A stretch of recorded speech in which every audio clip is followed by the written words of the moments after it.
Hey guys, welcome to a new series we're going to be doing called Gloved, and it's going to feature on my YouTube channel. So the whole idea of the series is basically to talk to as many of my former colleagues, teammates, current teammates, sports people, friends, people who play Sunday League, get all their experiences from their careers, from their lives, see how it's affected them, see how they've overcome certain things, see how they've enjoyed great moments in their life. And we're going to look to help as many people as we can with these stories, try and link them in. You know, you'll find as we go through the series that everyone's got something and we're all kind of linked in some certain way. And the main aim is to try and help as much as we can, put smiles on people's faces. So the first episode is going to feature my friend here, Jamie Edwards, from Trained Brain, someone who I started working with about 5 years ago, and I'll leave him to explain who and what he is. Hi, Jamie Edwards, and as Joe said, 5 years ago, I was introduced to him. My background is I'm a performance coach. Before that, in another life, I was a basketball player, and if you saw the two of us actually stood up, I would be the taller one. But I think at some level, I think I would be the taller one. And that was kind of my first introduction to mental training, where somebody said to me, the difference between you and the next player isn't talent or ability. It comes down to how you think. And so I've had the good fortune over many, many years of working with people like Joe, going way back to players like Andrew Flintoff and Lewis Moody and lots of elite performers. But what we're here to do today is to help you, maybe with some tips and some ideas, and how you can really apply what Joe and his friends and colleagues are talking about, and how you can apply it to your game, and probably more importantly your game in the biggest game of all, which is the game of life. So Joe, I think going back 5 years, I remember the first time we met and the first conversation that we had. I was driving past Manchester Airport, and we'd been introduced by one of your good friends, Pete, remember? I remember it well, and yeah. I was in a seminar room at the time, and I got this text, and it said, "I'm the agent of Joe Hart from Manchester City and England." And I looked at the phone and I was like, I know who he is. And I was like, okay, what's going on with him? Now, at that time, 5 years ago, it was pre-World Cup. Mm-hmm. Do you remember? Yeah, I remember it well. Yeah, pre-World Cup, and it was about November 2013. 13. And there'd been some changes at the club. New manager. Yep. Yeah. Manuel had come in. My first question to you is, why did I get a phone call in November 2013? It was a time I was having it was probably my first tough spell in my career. Like you said, 2000. My career had literally just been stepping stone after stepping stone, right from 14, where I'd been playing under 18 football, training with the first team at Shrewsbury, which then followed training with the first team, at 15, 16, which then involved playing for the first team at 17, 18, then signing for Manchester. It was step, right the way up to winning the league, Mm-hmm. where, steps that I never thought I was going to take, not because I didn't think I was good enough, just I kind of lived in the moment and always thought about the next stride. And I'd run out of steps to take. And, there was, for the first time, I probably was having to look behind me to see what was going on. Right. And I didn't cope with it great. Right. I was at a club that was growing, daily. It wasn't I joined Man City in 2006, and that was the Holy Grail for me from Shrewsbury. I couldn't believe what had happened. I couldn't believe it. And they were, I think they'd finished towards the end, towards the middle of the league, I think, previous, and that had been a good season. Mm. John Warder was the owner. Probably the biggest signing was, who was it? It was George Samras. It was Right. £6 million. So, that was where we were at. And then the club literally just started snowballing and picking up pace. And I was part of it as well, which I was seeing people dropping and getting kicked out left, right, and centre, and I was still a part of this club and still, like I say, just taking steps. It was nothing. It wasn't even a big deal. It was just a process I felt like I was a part of. And 2012 we won it. 12-13 was started well, and then we just presumed, if you speak to the lads, we'll probably end up hopefully speaking to a few of the boys. That was it. We won the Prem, we're going to do it again and again and again, and win other things and do well. And then we didn't win anything that season, that 12-13. We lost in the final to Wigan. Roberto left the club. It was a little bit of unrest towards the end of the season for all of us. A few of us had maybe not hit the levels that we'd hit the levels the season before. Not done badly, but just not been where we wanted to be. And I realised that I was in that position where if I wasn't at that top level, I was going to get slammed, and it was going to be down to me. I don't mean it was all down to me, but like in my mentality, people I was were like, looking at you. I was like, oh, maybe I wasn't at the level I needed to be. What do I need to do? Manuel came in with a new coach. Manuel's very strong-minded. There was almost rumblings of them replacing me then. He said, I back you. I know what you can do, but come on. New goalie coach came in who I didn't know really how to work with, Xavi, who turns out now is a good friend of mine. Thanks to you, we've got a fantastic relationship. Well, we'll get to that, because I think that's a really important part for the people who are watching, in terms of they all look at a Joe Hart and they look at his career as going boom, boom, boom with these steps, but they don't see what goes behind. And I think that's what we're looking to give an insight into, is how can they look at that and apply it to whether it's Sunday League or apply it to the Premier League or whatever level somebody's at. Now, I'll never forget, because I always remember phone calls, and I'll never forget that phone call, and I'm driving on the 56, and I remember asking you, what's going on? And you said to me, Jamie, I don't know what to do.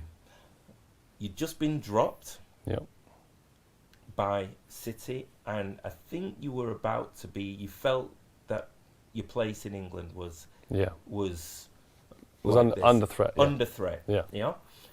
And I remember listening to that, and you said, I don't know what to do. And I'm thinking, look, I said to you, do you know how to play in goal?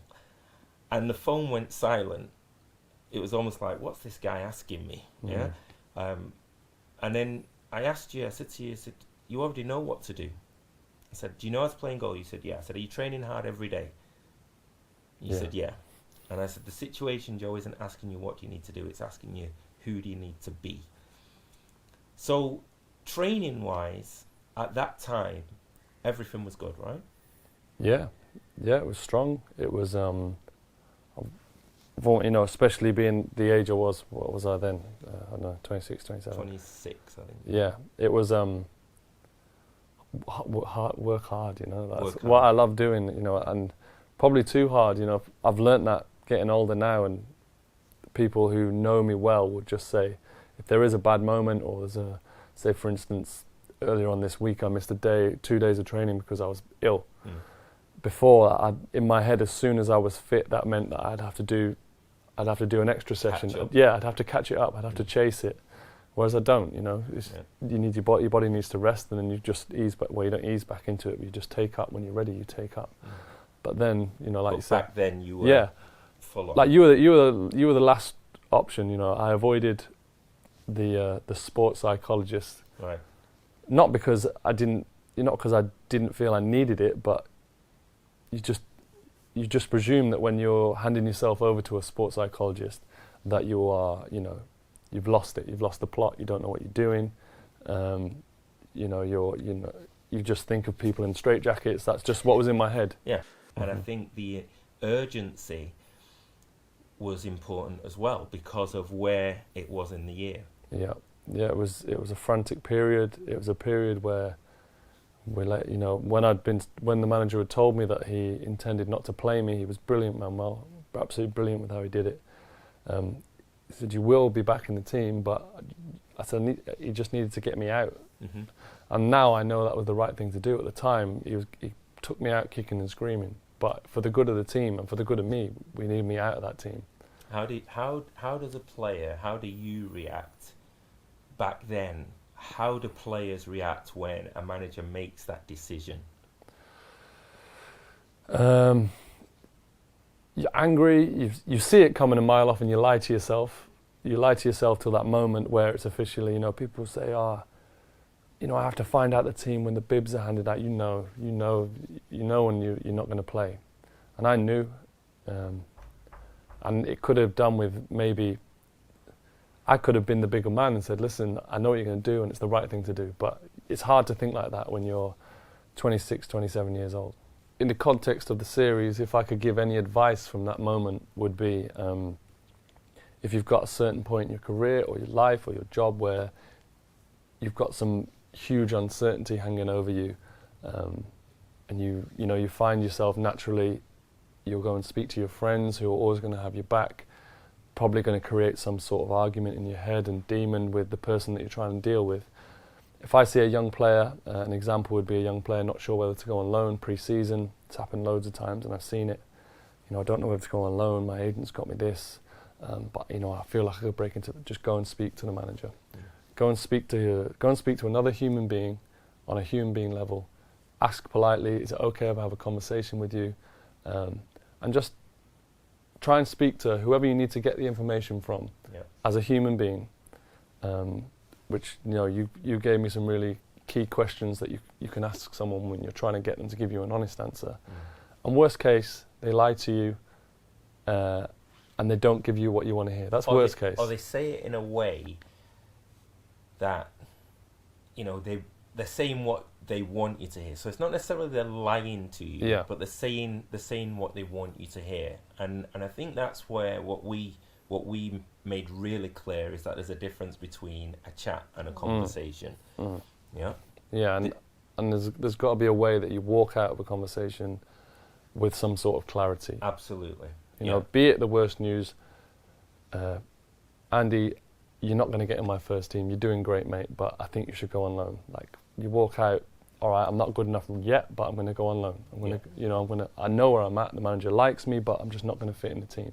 Anything else is a chat. Yeah, exactly. Yeah. Anything else is a chat. And, for the purpose of this, the difference between a chat and a conversation is chats really don't get action, but a conversation might be difficult, might hurt in the moment, but there's clarity. Yeah. And I think if there's one thing that what we started was you started to have very honest conversations with yourself, first of all. Yeah. And then you could have them with other people. Did it affect you outside of football? Yeah, it did. Not at the time it didn't, but you can't help but have, when you've got, like I know in the grand scheme of things it's not, but when it feels like everything's being taken from you, like you can't help but be angry, you can't help but be rash, even though you think you're not. Yeah. But I think looking back, you end up making those kind of decisions that ultimately aren't going to help the situation. They're almost like effort decisions, which don't help anyone. So would a Joe Hart at Shrewsbury, who was 17, did he need to be talking to somebody about how he was thinking back then? He did, of course he did. Okay. Because I needed to be set up for whatever my end goal.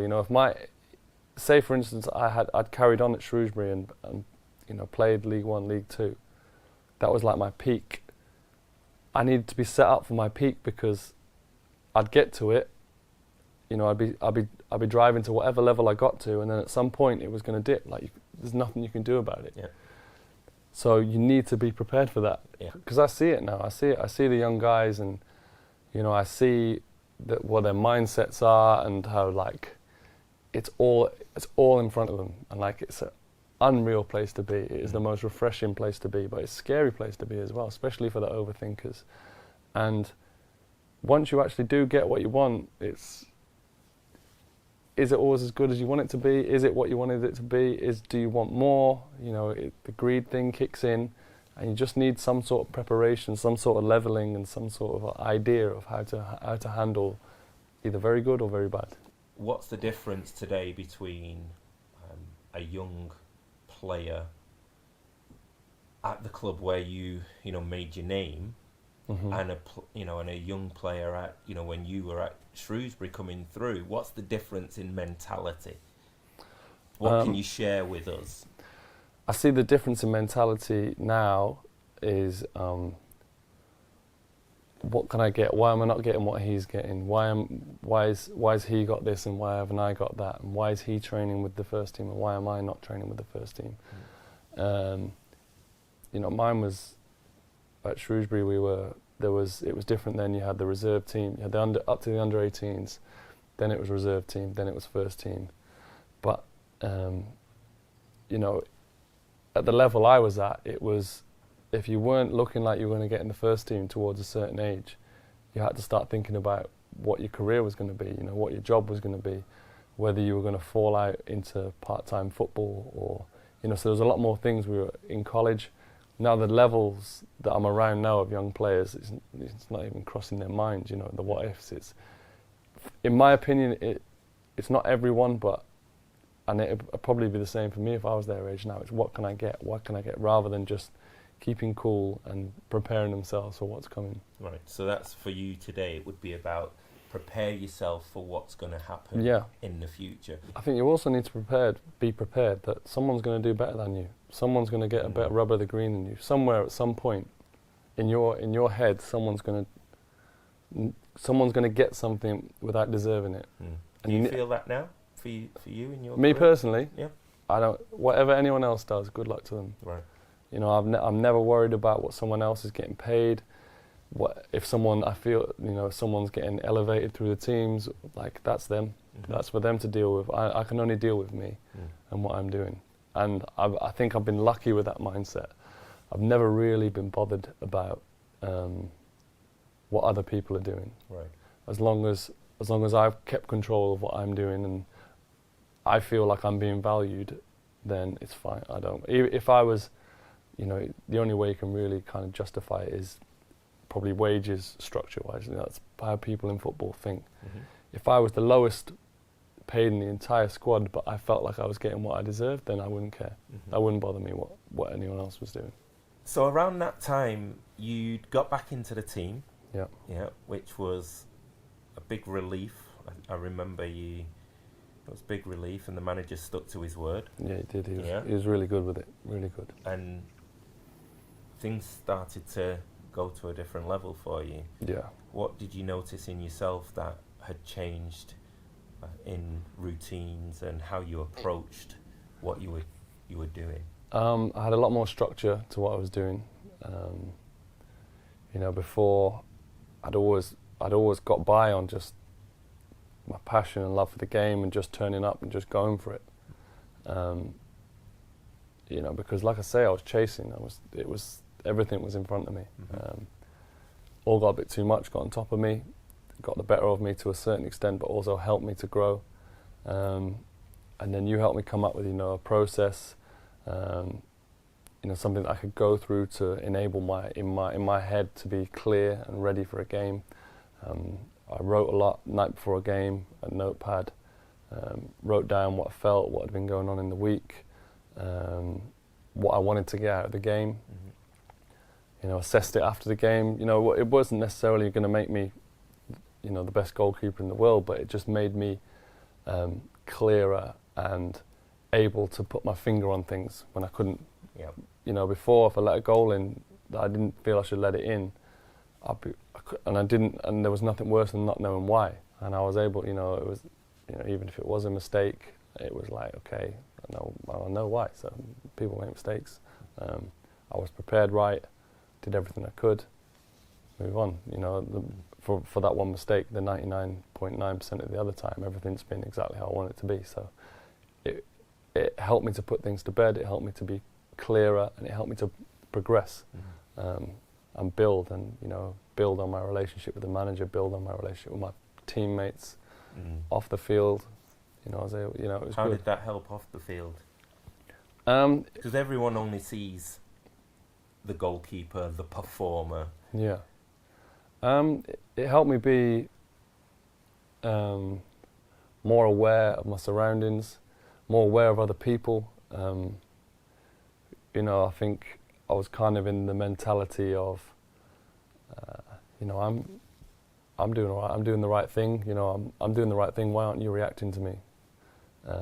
What's wrong with you? We're talking about the inner circle. Yeah, the inner circle, my Inner friends, circle, my family. family. You know, the people that I've always held close. And it allowed me to kind of, you know, and as well, I've always been really lucky that people have supported me, like really supported me, and took a lot of highs off that. But I forget the moments when it doesn't go well. That, you know, it's bad for me, but it's bad for them. You know, you know, that mums, dads, wives, friends, they've got to go into work at the same time when, you know, when their friend or their partner is doing well, and they get the pats on the back as well. But they've also got to deal with the questions and emotionally be calm when they overhear someone saying something bad about me, when they overhear saying something incorrect about me, when they hear someone questioning my professionalism. You know, even though they know who and what we are, but yeah, and I've had like 60,000 people telling me how bad I am, how much of a bad person I am, how I'm never, you know, football's ended for me. And I can deal with that, you know, it hurts, like, you can't lie, but I've got the armour to deal with that. But I've got to remember that the people around me are also taking those hits, and maybe being a bit more open to that and trying my best to help them. And also, they need to know where my head's at, so they can help me. You know, people want to help. I want to help. I want to help my family. I want to help my friends. And I was too busy thinking about me when people want to help me too, and they want to know where I'm feeling and where my head's at. And I think, you know, whether it's that time or today, you were like this. Yeah. Yeah. And trying to, okay, I've just got to deal with this myself. And when you come home from training or you look at your inner circle, it's like, okay, they can't read my mind. Yeah. And very often, and it doesn't matter whether you're Joe Hart, you know, Premiership footballer, or you're the guy that works in, you know, the day job at the company down the road. Yeah. There's still the pressure, and you've still got to come home and talk with your significant other. And I think when, you know, we talked at that time, it was like you were saying, it's helping me address that as well. Yeah. I've spoke to the manager. I'm having conversations with my teammates. Yeah, there's nothing more endearing sometimes than showing your vulnerability and asking for help, because people will, like, your close people will help you. They will. Yeah. Like you do for them. Like all the things that I didn't want anyone to do for me is all I want to do for the people that are close to me. Yeah. All I want to do is help and protect and make people feel better. But I thought that blocking it from people was doing them a favour, but it wasn't, because it was probably making them more angry, probably making them kind of resent me and what I was doing. And it's not a good, when you can put a pin in it and everyone can relax and everything can be calmer and everything doesn't have to be life or death, and it can be, you know, moved forward. It might not, you know, it might not have resulted in me getting back in the team. This might not have resulted in that, but I know we'd have been cool with it. I'd have been cool with it, and we'd have had to go elsewhere, and we'd have been calm. It just wouldn't have been like. Yeah.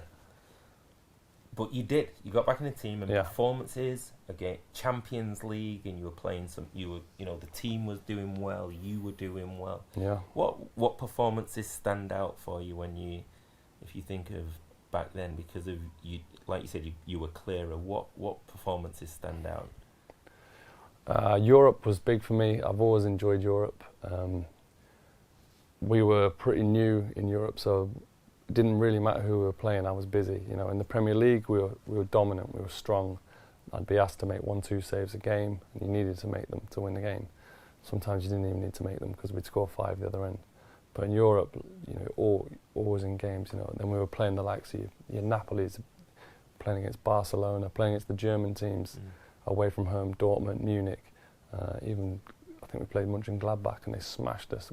But it was just like, it was awesome. It was the place to be. Like, I'll forever miss it, and my dream is to get back and play in European football, because you know, the levels are just another notch. So they were the nights that I really enjoyed.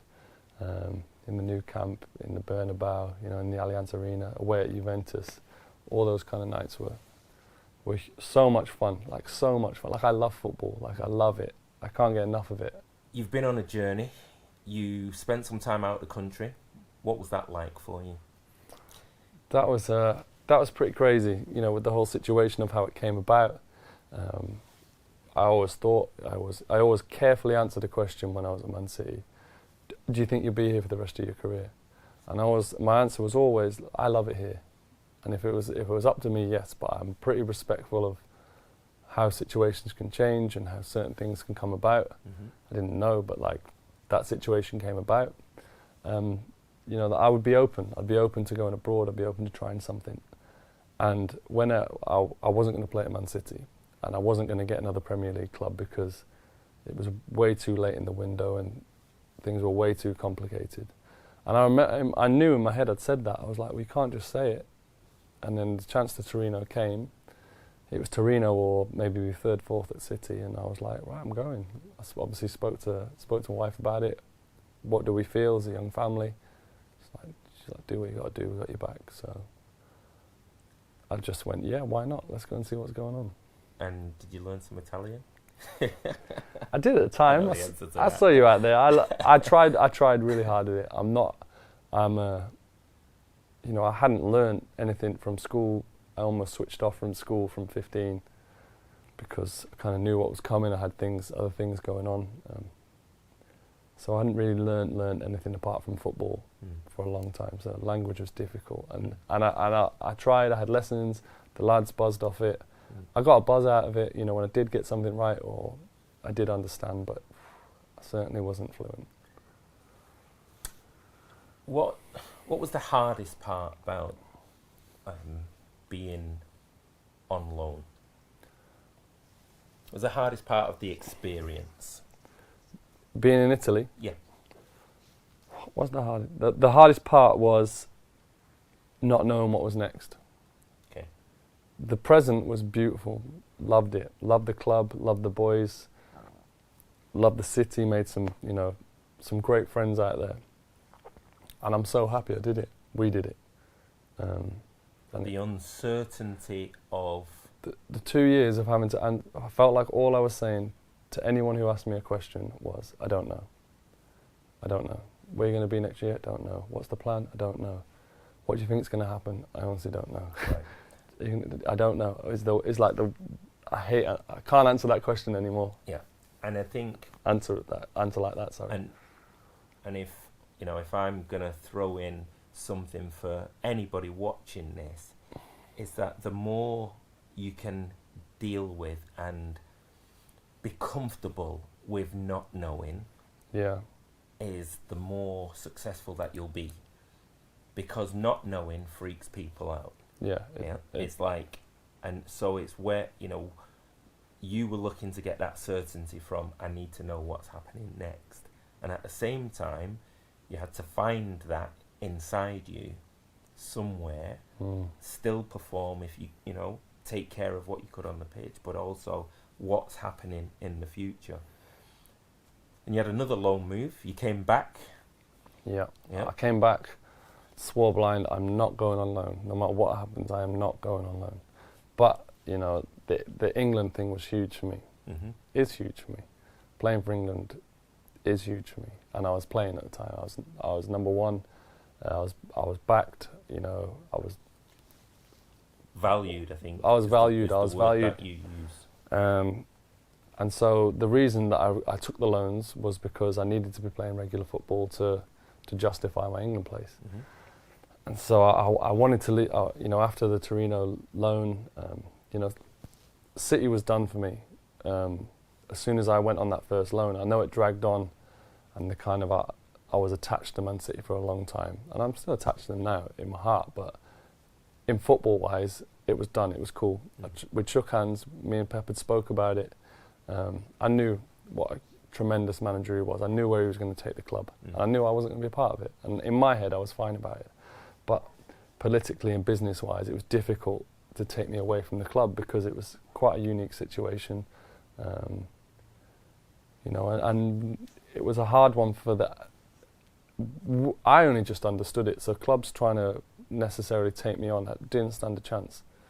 So I wanted to go permanent because I just felt like a loan was it just wasn't the right thing for me. But anyway, West Ham was the option in the end that me and my people came to the best decision.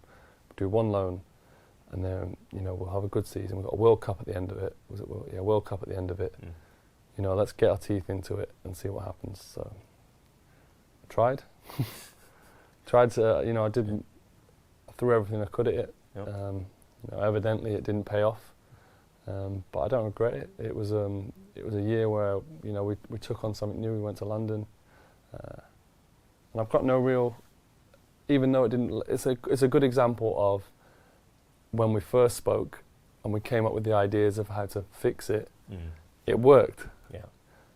It didn't work. West Ham didn't work, but I'm still cool. Like, I'm still okay with it. I'm not like it doesn't send me loopy. It just didn't work.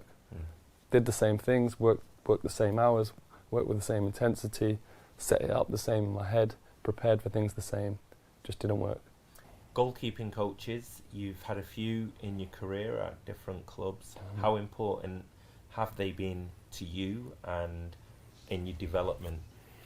The goalie coaches have been massive for me. I can really relate to points in my life and how they've helped me right the way up from being a young 14, 15-year-old. So goalkeeper coaches and also the goalkeepers that I've worked with, because it's a really unique position where you're working together. You've got a common goal. The common goal is for one of you to play. It's a difficult situation for a goalkeeper coach because they're often going to have to manage 3, maybe even 4 guys who are all, ultimately only one guy is going to play. I've been lucky that the majority of my career I've been that guy that has been their priority, if you like. And building relationships and working with guys and trying to get the best out of each other. In tough moments when you're out the team, how do you handle it? How do you, you've got to treat people how you want to be treated, and I've always stressed that with the guys that I've worked with, and I've been so hard on myself on how I need to practice what I preach. If I've been out the team, I've made sure that I've been, the number one supporter of the guy playing, the number one supporter of the goalie coach, because it's not an easy position for them either. It's not an easy position to have such a close relationship with someone, and then the manager say, "Listen, I'm gonna take Joe out of the team." You can give them, that's not, which I learnt when when I thought I was, if I'm at the team, I need to just not tell anyone and be quiet about it. But it's not easy for everyone else. So they're relationships that are really important in my life and have really helped me, and I'm still in a lot of them now. And I think for both of us, we're both very passionate about young people. Goalkeepers, you want to help a lot of, don't you, in terms of where they are on their journey? And yeah, I really, really want to help. I want to. If I can help anyone, then great. But specifically, goalkeeping is, well, it's obviously a lifelong passion of mine, and it's a crazy job. And people joke about how all goalkeepers are different, how they are, blah blah blah. But I think it's really interesting now that if I ever get the chance to speak to young goalkeeper, if I'm ever introduced by a goalkeeper coach, or someone contacts me, for instance, on social media as a goalkeeper asking for help, when the only thing they ever help is how do you deal with mistakes, and that's really sad for me. It's sad because it didn't even cross my mind as a kid. If I got to speak to someone who, a lot of the kids will say, I look up to you, what you've done. So if I was speaking to someone I looked up to, the first thought would have been like, who's the greatest player you've ever played against? What's the greatest save you've ever made? What's the best feeling in football? And nowadays, with the world of social media, if a young 14-year-old goalkeeper makes a mistake in his year 9 game, and like a bad one, and someone's filming it, they're filming it, and the next day on the bus, you're going to be aware that people are looking at you differently. People are going to be laughing about you behind your back, and that's for a battered veteran that I am now, if you like, of that kind of thing. it's still not nice, you know. So what scares me is a 13-year-old guy playing for a school football team's got to worry about those kind of things, and they don't have the armour. They don't have the tools. They don't have the tools to deal with that, and you know, it can affect you socially. It can affect you mentally. So that's why this kind of thing that we're doing now is a huge passion of mine, and something that I feel that we can help, you know, by laying ourselves out there, and hopefully helping people to realise how to deal with the good and the bad, because it's not all about bad. It's not all negative. No, not at all. No, because it's not sometimes easy dealing with the good stuff either.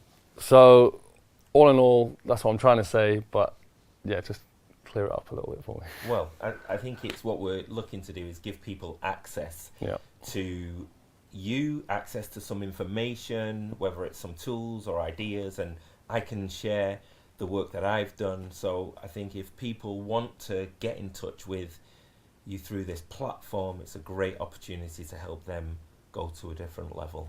Okay, so if you do want to get in touch, if you are interested in what we're saying, get in contact via Facebook, via Instagram, via the YouTube channel.